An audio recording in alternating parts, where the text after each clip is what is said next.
우리의 믿음의 선진들, 그들은 이렇게 예수 믿는다라는 것을요, 이렇게 표현합니다. 예수를 우리 가슴 속에 모시는 것이고, 그러면 우리의 심장 중심에 예수님 계신다, 이런 생각을 했습니다. 우리 주변에 종종 접하는 그림 가운데 훌만 헌트라라는 작가가 그린 세상의 빛이라라는 그림이 있습니다. 예수님께서 굳게 닫힌 문을 놓고 합니다. 조금 이상한 부분을 발견하게 됩니다. 바깥쪽에는요, 문을 열 수 있는 손잡이가 없습니다. 오직 안에서 열어 주어야만 열 수 있는 문입니다. 예수님을 영접하는 우리의 마음을 그린 작품입니다. 예수님 언제나 우리의 마음 문을 두들고 계십니다. 내가 열기만 하면 예수님 모셔드릴 수가 있습니다. 볼지어다 내가 문 밖에 서서 두드리노니 누구든지 내 음성 듣고 문을 열면 내가 그에게로 들어가 그와 더불어 먹고 그는 나와 더불어 먹으리라. 믿음이 무엇일까요? 가장 명확한 그리고 쉬운 말씀은요, 영접하는 자, 곧 그 이름을 믿는 자에게는 하나님의 자녀가 되는 권세를 주셨다. 요한복음 1장 12절 말씀이 됩니다. 예수님을 믿는 믿음이 무엇인가? 라는 그런 질문 앞에 예수님을 내 마음의 중심에 모셔드릴 때 나라는 존재가 하나님 자녀가 되어지는 권세를 얻게 된다라는 이 사실. 오늘 본문은요, 예수님께서 예루살렘에 입성하는 장면입니다. 수많은 사람들이 몰려왔고요, 뒤에다가는 옷을 깔습니다. 그리고 그들은 종려나무 가지를 손으로 잡고 흔듭니다. 그리고 입을 열어서요, 크게 외치죠. 호산나 다윗의 자손이여, 우리의 왕이시여 하면서요, 예수님을 영접합니다. 이 땅에 오신 예수님, 그분이요 지금 예루살렘을 향하여서 나아가시는 그런 예수님으로 함께합니다. 여기서 우리가 꼭 알아야 될 내용이 있습니다. 성도에게 있어서 믿음이 무엇인가? 그분을 내 마음 위에 왕으로 모셔야 된다라는 겁니다. 그리고 그분이 나에게는 구세주다라고 인정하는 것, 이것이요 믿음이다. 이것이 성도가 갖고 있어야 될 믿음이다라는 겁니다. 예수님이 예루살렘에 입성하신 목적이 뭘까요? 단도직입적으로 이야기하면 십자가 앞으로 가고 있는 겁니다. 자, 그런데 구약의 스가랴라는 선지자는요, 낙이 타고 평화의 왕으로 오실 것이다 라고요 500년 전에 예언을 하고 있습니다. 오늘도 예수님은 평화의 왕으로 우리의 마음으로 입성하셨습니다. 그런데 왜 우리 마음에 평화가 없을까? 내 마음 중심에요, 예수 위에 다른 것이 있지 않는가라는 그런 생각입니다. 여러분에게 한번 묻습니다. 여러분 마음 중심에요, 누가 계시고요? 여러분 마음의 주인이 누굽니까? 만약에요, 물질이, 돈이 있다 하면은요, 여러분들은 평생 탐욕에 붙잡혀 있을 겁니다. 권세다, 명예다라는 것이 앉아있다 하면은요, 늘 갈등이고 늘 미움이 사라지지 않을 겁니다. 이 마음의 중심에요, 내가 앉아있으면은요, 이기심이요, 자존심이요, 상처로 얼룩진 인생, 그렇게 살아갈 수밖에 없을 겁니다. 예루살렘에 입성하신 예수님, 제일 먼저요, 예루살렘 성전에 가십니다. 그리고 나서 장사꾼 다 내쫓지 않아요. 성전 깨끗하게 청결하게 합니다. 너의 마음이 하나님이 성전된 것을 깨닫지 못하느냐? 예수님 오시면은요, 성전된 내 마음을 청결케 하실 겁니다. 또한 청결한 마음 지켜야 됩니다. 사랑하는 성도님들, 예수님이 나의 구세주, 나의 주인, 나의 왕으로 영접하셨습니까? 여러분은 이미 하나님의 가족입니다. 나는 하나님의 아들이요 딸입니다. 나는 하나님의 나라의 일꾼입니다. 믿으십시오. 이것이 어떻게 보면 신랄 같으니요, 내가 붙잡고 있는 생명줄입니다. 하나님이 나를 선택했노라. 하나님이 나의 인생을 주관하신다. 하나님이 나를 쓰시려고 나에게 강하게 요청하신다. 이것이요, 눈에 보여져야 되는 거고요. 이 길을 거닐 때 생명의 길을 걷고 있는 줄 믿습니다. 할렐루야. 오늘 본문에 예루살렘의 입성길에 쓰임받은 사람들이 나오죠. 여기서 가장 중요하게 쓰임받은 존재는요, 사람이 아닙니다. 한 마리 어린 낙입니다. 예수님께서 예루살렘 감람산 기슭에 있는 벳박의 마을에서 이제요, 제자 둘을 건너편 마을 베다니로 보냅니다. 제자들을 보내면서 무슨 말을 합니까? 너희는 맞은편 마을로 가라. 그리하여 곧 매인 나귀와 나귀 새끼가 함께 있는 것을 보리니 풀어 내게로 끌고 오라. 만일 누가 무슨 말을 하거든 주가 쓰시겠다 하라. 오늘 이 읽은 본문은요, 사복음서에 다 기록되어 있습니다. 그만큼 오늘 본문은 당대의 제자들에게는요, 중요하죠. 충격적이고요, 인상적이다라는 그런 증거가 됩니다. 그러나 구약의 선지자 스가랴가요, 예수님 오시기 전 490년 전 이미 예언을 했다라는 내용을 품고 있다라는 것을요, 마가나 누가는 이야기하지 않습니다. 마태만 이야기를 하고 있습니다. 마태는 예수님을 왕으로 이해했기 때문에 지금 예수님이 두벅두벅 예루살렘을요 거닐고 있는 이것을 어떻게 상상하는가, 어떻게 보고 있는가, 왕이 왕궁으로 지금 들어가고 있다라고 지금 묘사하고 있는 겁니다. 4절입니다. 이는 선지자를 통하여 하신 말씀을 이루려 하심이라. 사랑하는 성도님들, 하나님은 어린 나귀 한 마리를 향하여 이렇도록이요 섬세한 계획을 갖고 계십니다. 그런데 저와 여러분을 향하여 어떤 계획을 갖고 계실까요? 지금 우리가 코로나 재앙 가운데 아무렇게나 살다가 죽도록 내어버려 두실까? 그냥 이렇게 시시하게 아무런 의미 없이 살아가도록 우리를 그냥 내팽개쳐 놓을까? 절대 아닙니다. 나귀도 수레를 끄는데 쓰임받지 않습니까? 짐 싣고 나누는데요. 그러나 본문은요, 예수 위에 쓰임받는다라는 것이 얼마나 귀한가, 얼마나 영광스러운가라는 것을 말씀합니다. 나귀 새끼에게까지요. 그런데 우리에게는요, 무슨 말씀을 하기를 원할까요? 하나님의 나라를 위하여, 하나님을 위하여 영광스러운 일꾼으로 쓰임받을 수 있다라는 것, 쓰임받기를 기대하고 있는 겁니다. 사도 바울이 예수 부활하신 예수님 만나고 난 이후에 디모데 후서에서 2장에서 이런 말을 합니다. 큰 집에 금그릇, 은그릇, 나무그릇, 질그릇 다 있다. 여기 큰 집은요, 하나님의 집입니다. 그릇은요, 바로 우리의 인생을 비유합니다. 귀한 그릇이 무엇으로 만드느냐, 이것이 중요한 것 아닙니다. 쓰임받기에 합당하느냐, 이것을 지금요 주목해야 합니다.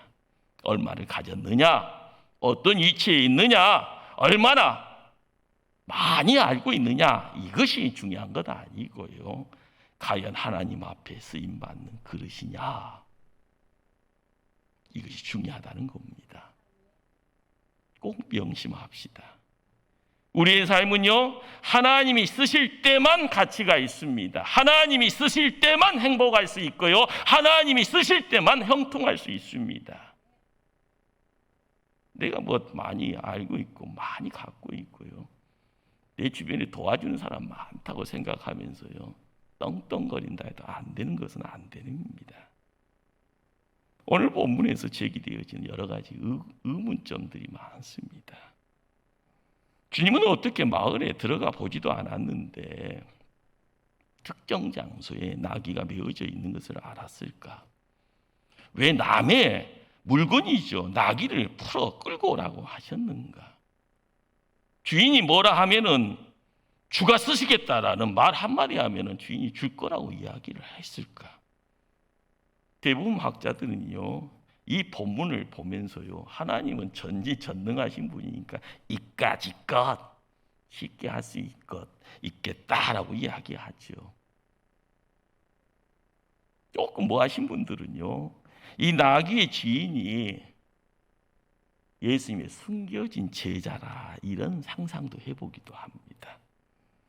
오늘 본문을 막연히 신학적인 관점으로 보면은요, 참으로 어렵게만 보입니다. 그러나 관계성, 바로 공동체라는 한꺼번에 묶어서 보게 되면은요, 본문이 전체 그림이 아주 쉽게 이해가 될 수 있습니다. 예수님 공생의 3년 동안 예루살렘을 여러 차례 방문한 것으로 이야기됩니다.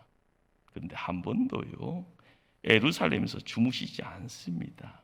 그때마다 베다니 가서 주무십니다. 베다니 마을 사람들과 식사하고요, 교제를 나눕니다. 베다니는 마르다, 마리아가 사는 동네죠. 늘 예수님 위해서 식사 준비하는 마르다가 있고요, 예수님의 입술을 통하여서 말씀 듣기를 원해서 예수님 발밑에요, 자기 자리를 지켜가는 마리아가 있었던 자리입니다.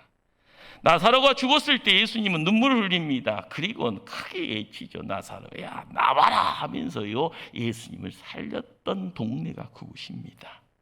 베다니, 슬픔의 집, 가난한 사람의 집이라는 그런 뜻이 있습니다. 예수님은요, 아픔과 슬픔, 질병과 고통을 삼키며 살아가던 베다니의 친구였고요, 희망이었습니다.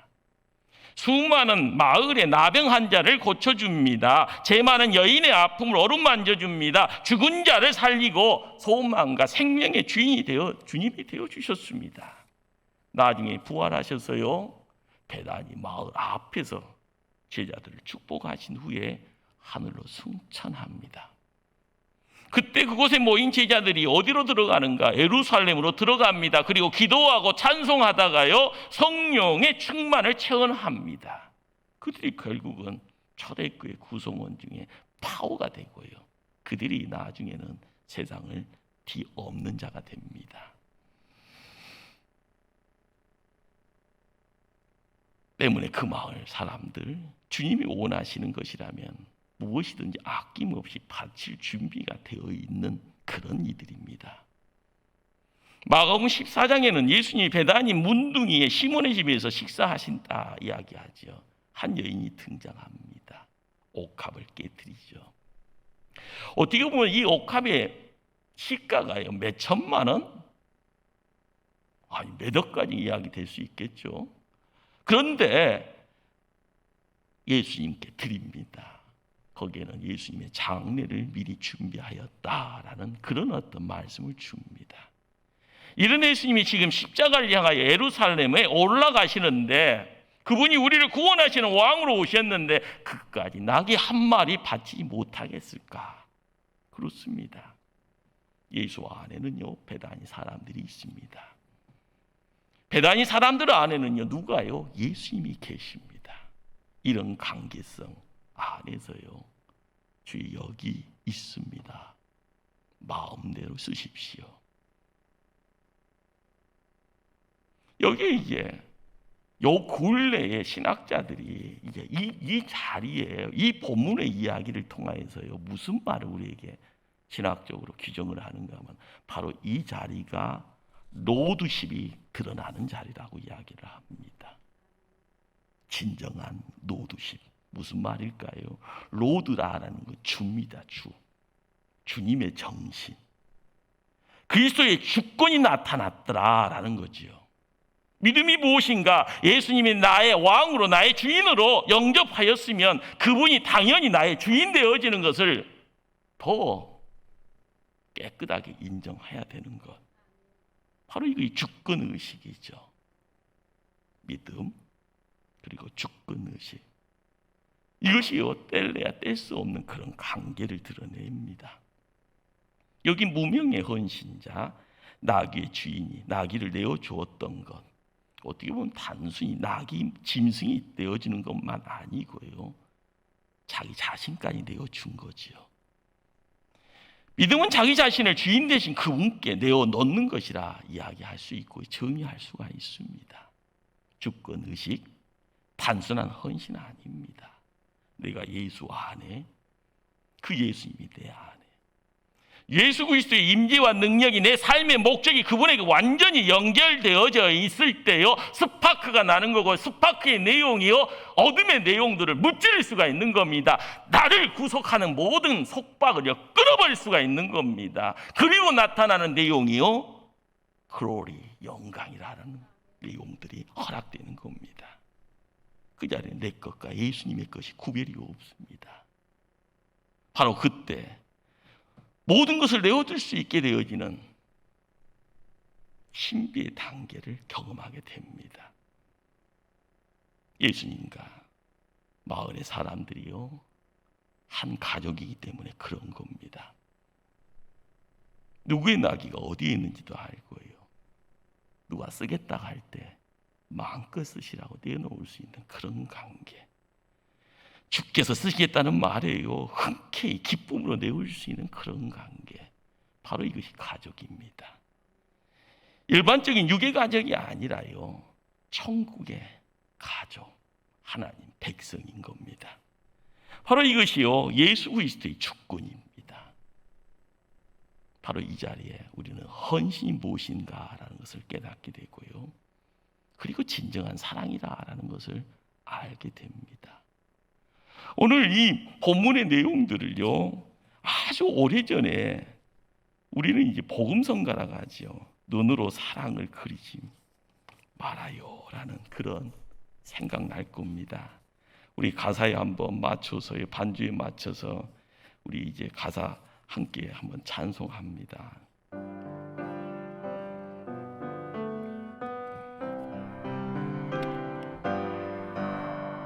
눈으로 사랑이 그리지 말아요, 입술로 사랑이 말하지 말아요, 영원한 사랑이 바라니 사람인 사랑의 진리 알지요.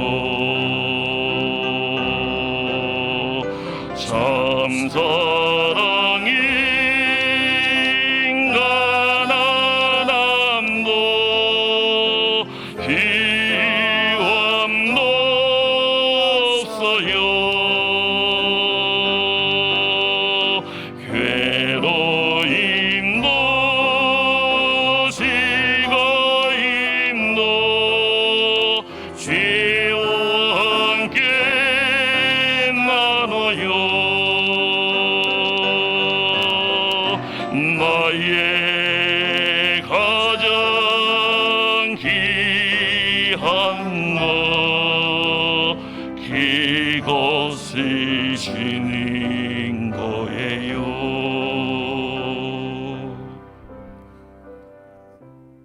할렐루야.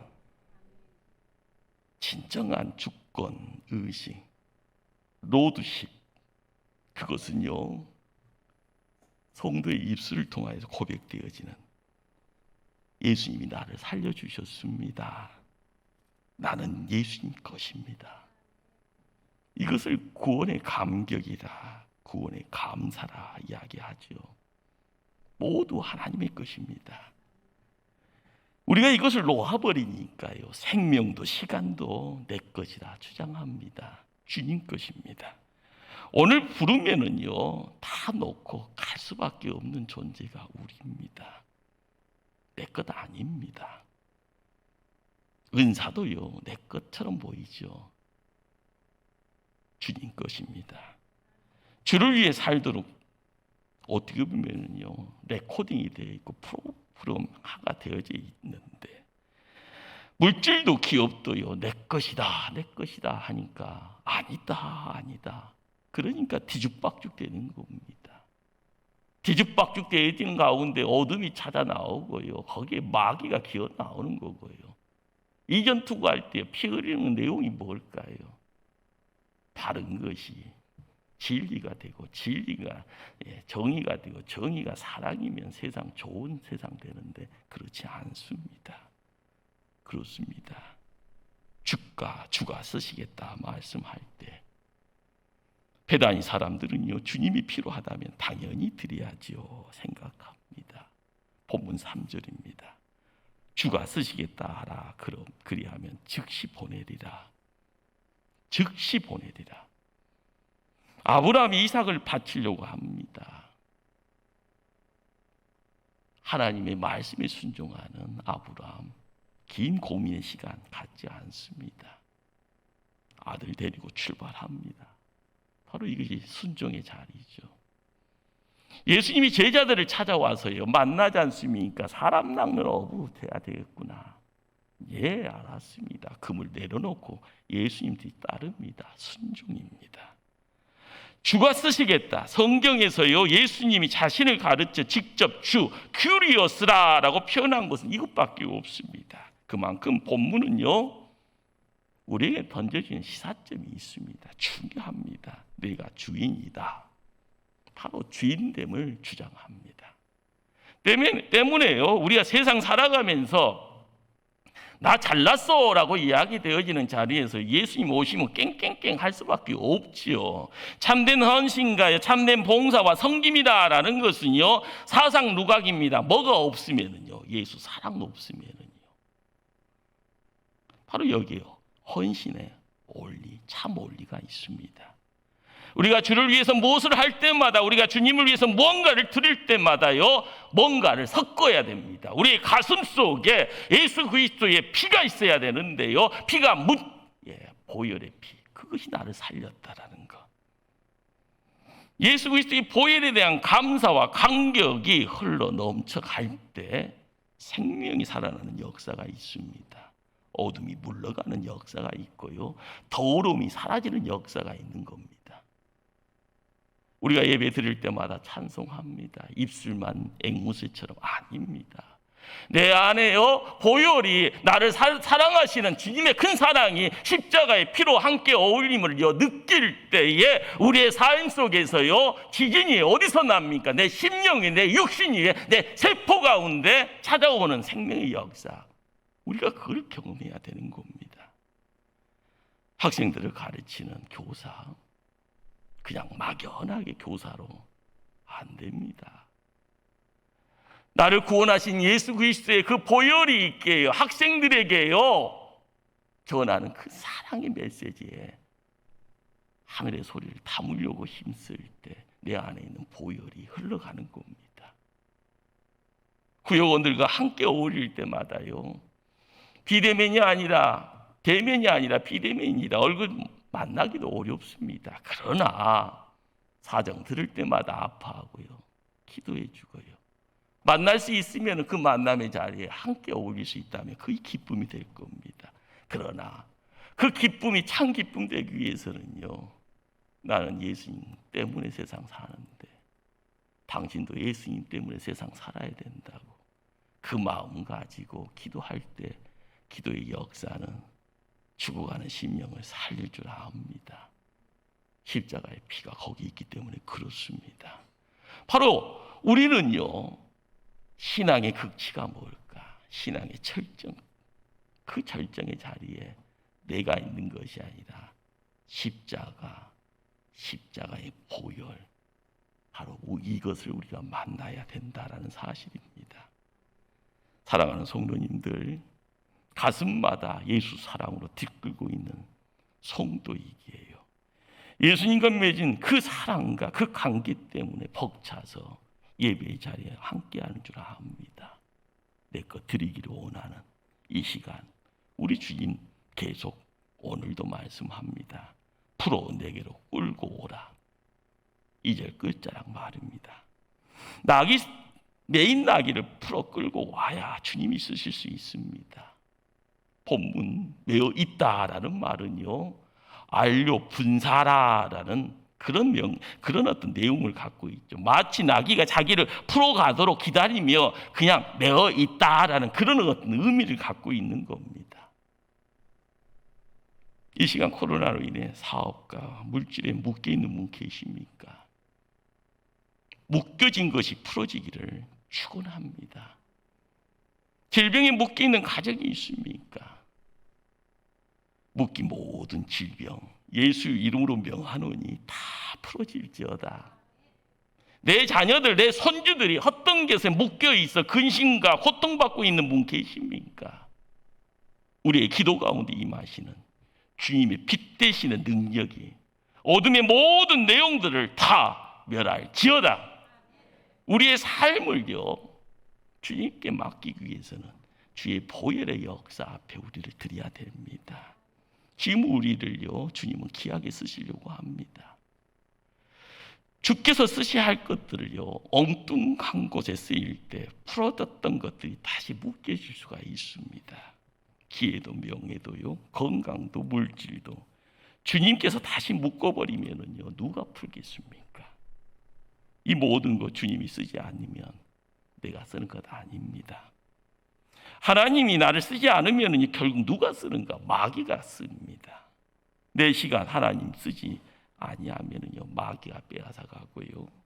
내 재능 하나님이 쓰지 아니하면 사단이 침략해서 주인 행사하고요. 내 물질 주를 위해 쓰지 아니하면 세상 빼앗아갑니다. 허허거리면서요. 내 육체 하나님 영광에 쓰지 아니하면 내가 사단의 노예대에서 딴짓하고 됩니다. 바로 여기에 신앙 그리고 불신앙의 갈림길이 있고요. 여기에 순종과 불순종의 갈림길이 있습니다. 오늘 주님이 쓰시겠다. 나귀 새끼 한 마리에게 들려지는 소리가 아니라 우리에게 들려지는 소리가 되어질 때 큰 것 들으려고 하지 마시고요. 최선의 것을 주님을 위해서 드리십시오. 하나님은 일하는 자를 축복합니다. 고난 속에 있더라도요, 하나님 사랑하는 마음 가지고 주님 곁에 달려오기를 힘쓸 때 하나님 사랑하십니다. 말씀을 맺습니다. 예배가 무엇입니까? 나를 찾아오시는 주님을 맞아드리는 겁니다. 설교는 그럼 무엇일까요? 말씀으로 찾아오시는 주님, 그 주님이요, 생명의 말씀으로 함께할 때 그 말씀을 나의 말씀으로 영접하는 겁니다. 믿음이 뭘까요? 영접하는 자, 곧 예수 이름 믿는 자에게 하나님 자녀된 권세, 그걸 얻어가는 것이 바로 믿음입니다.